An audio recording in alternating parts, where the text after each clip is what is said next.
કેમ છો? તો મારી YouTube ચેનલમાં તમારું સ્વાગત છે. તો હું આજે બનાવીશું સીવડાનું શાક. તો આપણે લઈ લીધું સીવડું અને હવે સીવડાને આપણે કટ કરવાનું છે. એ પણ પાકલ. ચલો લેટ્સ ગો.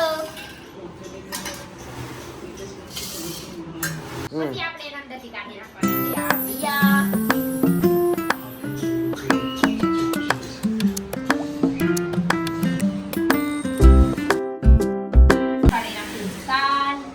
આપણે એને સાલ ઉખડી નાખવાનું પછી સમાન નાખવાનું.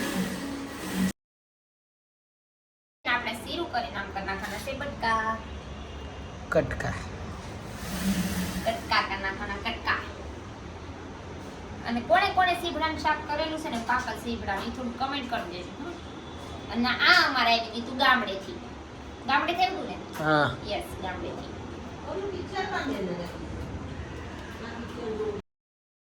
જો એટલે શાકે મમ્મી કે નહીં થાય તો આપણે પાછું અડધું પાછું લઈ લીધું આ. અને આપણે તો સાઈડ ઉખડતા જ ગયા અને પાછા આપણે કને કટકા. અને કોણે કોણે ખાધેલું છે સીપડા ચટણી થોડું કમેન્ટ કરી દેજો. અને મને તો બહુ ભાવે છે. તમને ભાવે છે કે નહીં? પછી આપણે હળવું હળવું કરતા આખું સીપડું સમાર નાખ્યું અને અડધું તો આપણે ખાઈ ગયા. પછી આપણે આમ તો એક નંબર હો સીપડાની સ્મેલ આવે છે.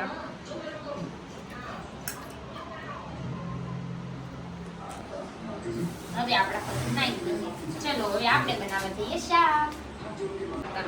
મરચા છે સમાર નાખ્યા હતા હવે આપણે તળવાના છે.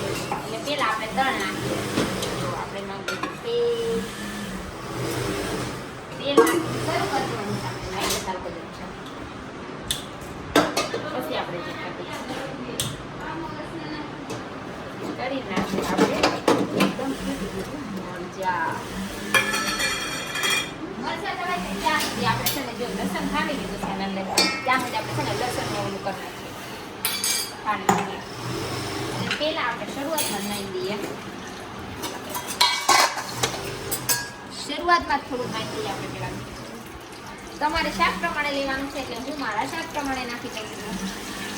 અને કમેન્ટ કરી દેજો તમે કેવી રીતે બનાવો છો એ પણ. પછી આપણે છે ને મરચાંને છાણવાનું છે.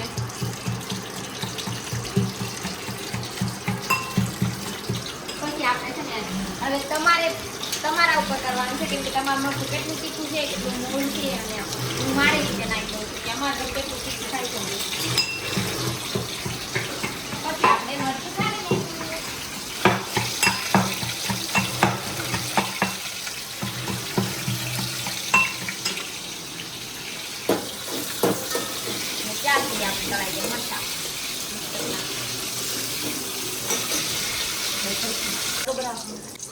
જો આપણા મરચા તળાઈ ગયા છે. અમારા ઘરે આવા મરચા તળીને થાય છે. તમારા ઘરે કેવા મરચા તળીને થાય છે? પછી જો આપણે છે મરચા તળાઈ ગયા ને પછી આપણે તેલ થોડુંક વધારે નાખીએ કેમ કે શાક પ્રમાણે નાખવું. જેમાં મરચા તળા ને એમાં આપણે તેલ પાછું કરવું. આપણે થાય બની ચડાવી દીધે એવું કરી દેવા આપણે.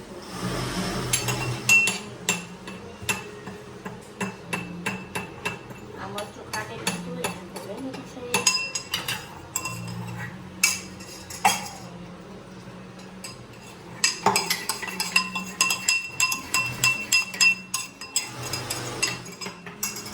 પછી આપણે નાખી દીધી થોડીક રહી પછી નાખી દેવાનું આપણે.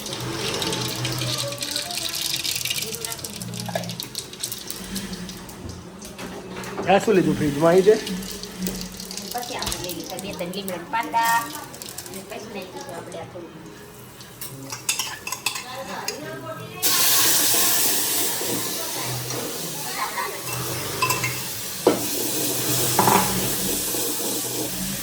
પછી આપણે નાખી દીધું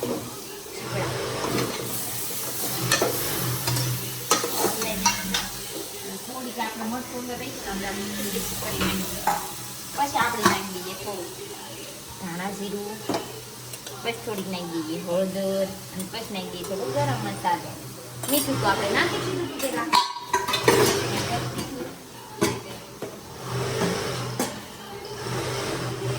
પછી આપણે એને મસ્ત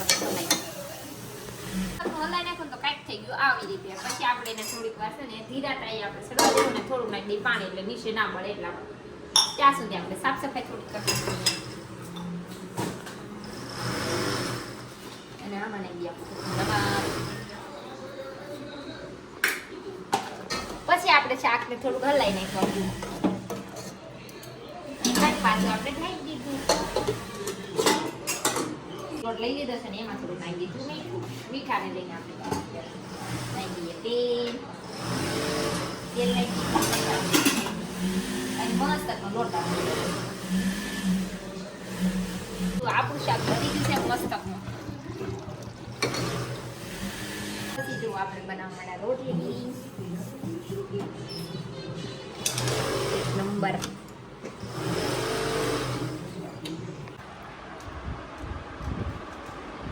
મસ્ત શાક બનવું છે તો તમે ઘરે ટ્રાય કરજો અમારો બ્લોગ જોઈને. રોટલી શાક આમાં રસ બતાવી ગયો રસ. જો તો આપણે કમલેશનો રિવ્યુ લઈ લે. કમલેશ કેવું બન્યું છે?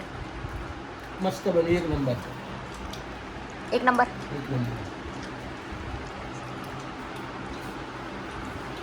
નવા હોય ને તો મારી YouTube ચેનલમાં નવા હોય તો મારી YouTube ચેનલને લાઈક શેર અને સબસ્ક્રાઇબ કરી દેજો. મળીએ નેક્સ્ટ વિડિયોમાં. Bye bye.